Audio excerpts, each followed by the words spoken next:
The customer is always right. শত বছর বহু এই পুরোনো প্রবাদকে হয়তো বিশ্বাস করে না স্টার কাবাব খ্যাত রেস্টুরেন্টের কর্মচারীগণ। কারণ কি?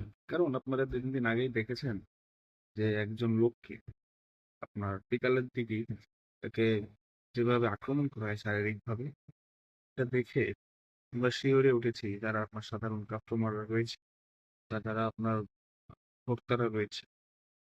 শোনা যাচ্ছে যে লোকটি নাকি খেজুরের দাম নিয়ে অসন্তোষ প্রকাশ করে এবং তিনি নাকি বলে যে এত দাম কেন।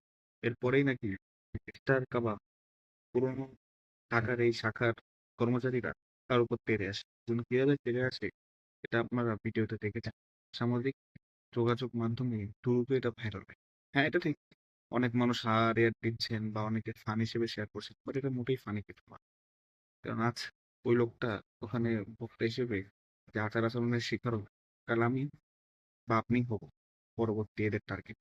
চেষ্টা কাবাব এদের ইতিহাস কিন্তু খুব একটা ভালো না কাস্টমারদের সাথে বিহেভের ক্ষেত্রে। গত বছরই তো বনানীতে একজন সাংবাদিককে হেনস্থা করেছিল। তার দোষ কি ছিল? তার দোষ ছিল তিনি বলেছিলেন যে কাবাবটিকে মানে কাবাব থেকে গন্ধ আসছে বা হালকা গন্ধ আসছে বা বাসি গিয়ে। তখন এখানে এক ওয়েটার বলে তাকে পাল্টা প্রশ্ন করে যে আপনি কি কখনো কাবাব খেয়েছেন? এটা নিয়ে পরে আপনার কথা কাটাকাটি হয় এবং এক পর্যায়ে আপনার মানে শারীরিকভাবে যে আক্রমণ সেটার বইয়ে যে ভিডিও সেটা আমরা দেখতে পাই এবং সাংবাদিককে আপনার শারীরিকভাবে লাঞ্ছনা বা লাঞ্ছিত করে।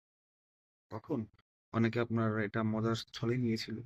কারণ মানুষ বলেছিল যেহেতু সাংবাদিক আমাদের দেশে যেহেতু দালাল সাংবাদিক ভরা এবং নিউজ জার্নালিজম হয়, সেক্ষেত্রে আপনার জার্নালিস্টরা কোথাও মার খেলে বা তাদের কিছু হলে লোকজন খুশি হয়, এটা খুবই আনফর্চুনেট। কারণ তার এক দুজন হলেও নিউজ জার্নালিজম করে, সত্য খবর তুলে ধরা।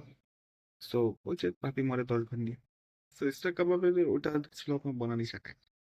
তো স্টার কাবাব কিন্তু অভ্যস্ত, বিশেষ করে তাদের কর্মচারীরা আপনার কাস্টমারদের সাথে বা কনজিউমারদের সাথে খারাপ আচরণের ক্ষেত্রে কারণ তারা বারবারই করে আসছে। হ্যাঁ, এটা ঠিক যে এই রিসেন্টলি আপনার যে লোকটিকে এই 2-3 দিন আগে আপনার শারীরিকভাবে লাঞ্ছনা করা হলো, তার কাছে নাকি তারা মাফ চেয়েছে অ্যান্ড তাকে নাকি ক্ষতিপূরণ দিতে চেয়েছে এবং তার যে হাসপাতালের যে খরচ অর্থাৎ হাসপাতালে যে আপনার ট্রিটমেন্টের যে খরচ সেটা নাকি তারা দিতে চেয়েছে।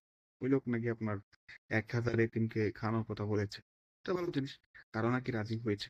বাট এভাবে কতদিন? গতবারও তো 13 জনের নামে মামলা করেছিল ওই সাংবাদিক। 13 জনের কি বিচার হয়েছে? এবার কি এখনো মামলা হয়েছে বা হবে জানি না। বাট ইফতার কাবাব কিন্তু দিন দিন তাদের যে সীমা সেটা অতিক্রম করছে এবং এভাবে করতে থাকলে মানুষ কিন্তু বয়কট করতে পিছু পা হবে না।